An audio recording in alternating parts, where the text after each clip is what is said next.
Чоң рахмат. Урматтуу Тынчтык Ибраимович, мыйзам долбоорун колдойбуз.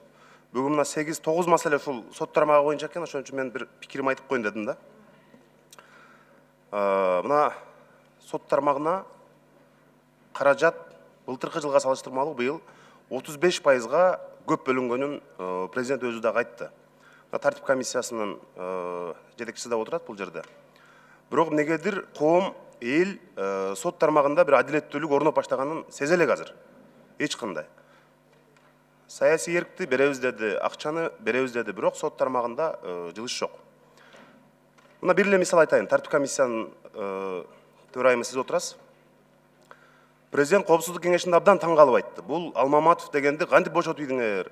Ошондой соттор бизде кантип иштеп жүрөт деп айтып атат. Силер президенттин сөзүн чымын чаккандай дагы көргөн жоксуңар. Ошо сотторго сөгүш берип коюпсуңар. Бул деген сөз мындан ары дагы коррупция менен күрөшкө соттор тарабынан мындай саботаждар улана берет деген сөз. Эл, карапайым адамдар, депутаттар, башкалар сүйлөгөнү бир мындай. Бирок ушул президенттин Коопсуздук кеңешинде бүтүндөй чоң жыйында айткан сотторду тартип комиссиясы мына силер сөгүш кына берип койдуңар. Эми соттор тууралуу, сот тармагы тууралуу бул бир эле мисал. Мындай башка сөз жок да. Реформа болоюн деген бир өнүгө ойносоюн деген ой жок. Мына президенттин аппараты мына Конституциялык палатага да карагандай мындай бир тажрыйбалуу деп кишилерди алып келдиңер эртең менен. Арасында бир мындай жаңы мындайча айтканда ошол тармакта бир бунтарлар жок да. Адилеттүү, элге кадыр баркы сиңген, өзүнүн калыстыгы менен белгилүү болгон адамдардын кандидатурасын алып келбей атасыңар эч кандай. Ошон үчүн мына сот тармагына анын ичинде бийликке болгон ишеним ушинтип төмөндөй берет. Тартип комиссиясы сиз жооп берип койсоңуз, эмне үчүн ошол сотторго сөгүш кына берилди?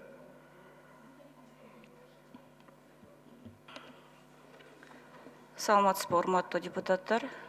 Жанарбек Кубанычбекович,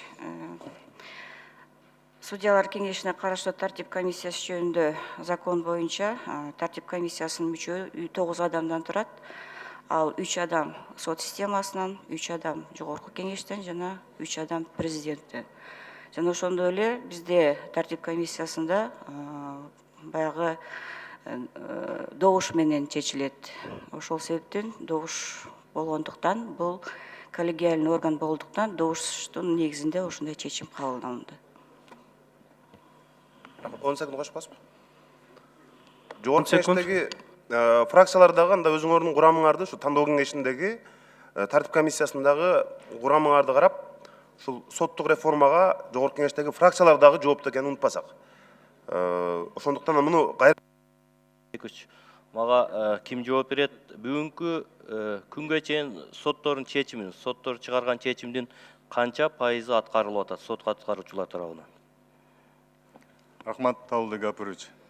2019 жылга карата 92.993 аткаруу документи келип түшкөн соттук аткаруучулар кызмат бөлүмүндө мажбур аткарууга. 2019 жылдын жыйынтыгы боюнча 30% аткаруунун пайыздык көрсөткүчү. Рахмат. Мен муну сураган себеби, урматтуу депутаттар, сотторго элдер эмнеге ишенбей, эмнеге наразы? Себеби чыгарган чечимини биз аткарышыны аягына чыга албай атабыз да. Мунун себеби сот аткаруучулар институтуна киргиздик, бирок булардын бүгүнкү иш абалын биз таанышып чыктык мурда жума Дастанбек Арсызбекович көчмө жыйында. Эми 8.000 сом айлыгы болсо, ал жерде эч кандай командировочный жана башка эч кандай даже иш бөлмөсүдө баягы шарттар каралбаптыр да эми. Чүй облусунда.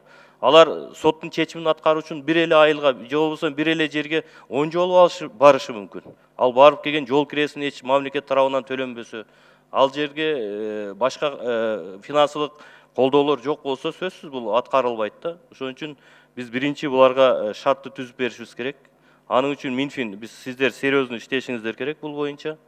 Анан сиз билесиз, ошол 10%-ын калтыруу боюнча сотко аткарылган чечимдер боюнча калтыруу боюнча маселе каралдыгы эле өкмөттө эмне пландар жүргүздүңүздөр ушул боюнча?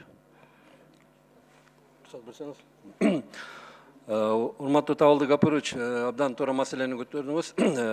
Сот аткаруучулар боюнча булардын ошолордун ишмердүүлүгүн камсыз кылуу максатында сот департаментинин бюджетинде ошол беренелердин баары каралган. ооба сиз абдан туура маселени көтөрдүңүз. Жана айлык боюнча, айлык акы боюнча сот аткаруучулардын бүгүнкү күндө өздөрүнүн мыйзамы боюнча жанакы ошол өндүрүлгөн бюджетке өндүрүлгөн сумманын 10%-ын ошолорго чегерилиш керек.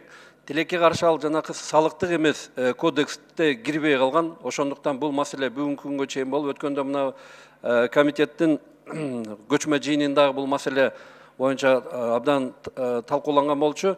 Ошондуктан финансы министрлиги тарабынан бүгүнкү күндө биз ошол салыктык эмес кодекске өзгөртүү толуктоолорду киргизип атабыз. Ошол төлөмдөрдү кодекске киргизсек, ал мыйзамга кирет дагы. Ошонун негизинде депозиттик счет ачылат сот департаменттин сот аткаруучуларына. Ошонун негизинде өздөрү жобо иштеп чыгып, ошонун негизинде жана бүгүнкү күнгө чейин, буга чейин 17-19 жылга чейин алып келе жаткан ыкмада алар ошол жанагы стимулдук акчаларын алганга укуктуу болот. Эми сөзсүз бир өкмөттө бул маселени силер 2 жыл карайсыңар. Ошон үчүн мен сунуштулап мен депутат катары биз киргизели, биздин комитеттин атынан бул маселени батаран арасында чечпесек, Дастанбек Арсызбекович, соттун чечимдери аткарылбайт. Себеби буларда мүмкүнчүлүк жок аны аткарганга. Бир эле соттун чечимин аткарыш үчүн бир үй бүлөгө 100 жолу барышы мүмкүн адам.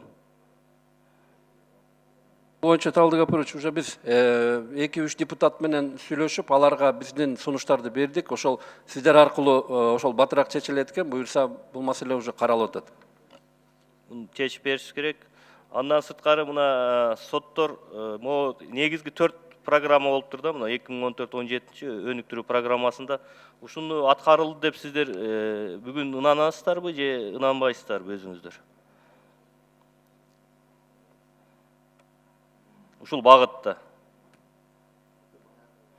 соттордун чыныгы көз карандысыздыгын камсыз кылуу, соттордун ишиндеги айкындуулукту жана алардын отчеттуулугун жогорулатуу, соттордун 10 секунд. жеткиликтүүлүгүн жогорулатуу ушуга сыңар. Ушу жетишкенге жетиштикпи бүгүн ушу программанын алкагында?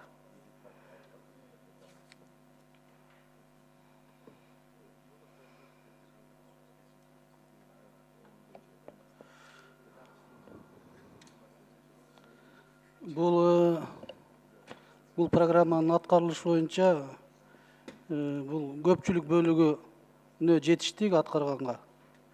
Бул сот приставтарынын кызматынын түзүлүшү, бул судьялардын окуу борбору адилеттүүлүк жогорку мектеби болуп кайра түзүлдү. Негизинен көп бөлүк аткарылды. Аткарылбаган да бөлүктөрү бар.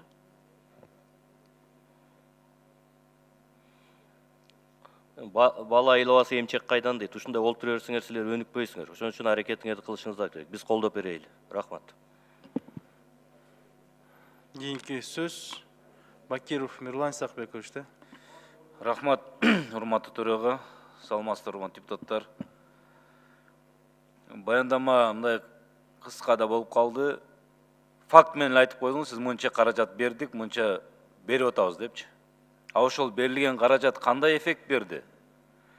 Кандайчалык көлөмдө элдин ишеними көтөрүлдү? Берген каражатка ылайык. Эч кандай аналитика жок. Мамлекеттик максаттуу программанын аткарылышын жыйынтыктарын жөнүндө карап атабыз. Максатына жеттиби? Жеткен жокпу? Мен жеке баамымда жеткен жок. Элдин ишеними көтөрүлгөн жок. Канча каражат берсеңер дагы баягы карышкырдын оозу кан демекчи, караганы ушул токой, капчык и башка жак. Сот департаменти боюнча козголгон иштер, аз мурда жетекчиси боюнча. Кандай стадияда и канчалык ошолор аныкталып жатат? Ким жооп бере алат?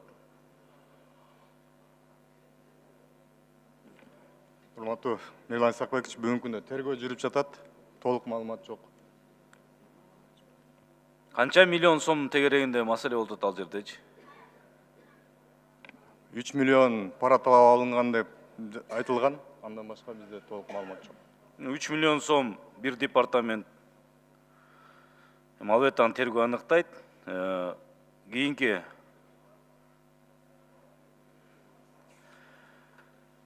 сот азыр системасы дейбиз, эмнеге сот бийлигине болгон мамиле, конституциялык мамиле чоң. Бул сот тандоо кеңеши деп бекилди. Сот тартип кеңеши деп түзүлдү. Ошолор бардык түзүлгөн органдар канча деген кеткен каражат дагы деле элдин сотко болгон ишенимин көтөрө албай келип атат. Бул менин жеке пикирим. Менин оюм деле 10 секунд. Урматтуу депутаттар, республика боюнча мен жаңылышпасам 500 тегерегинде сот бар. Адамдык фактор бул жерде эң жогорку орунду ээлейт. Албетте ичинде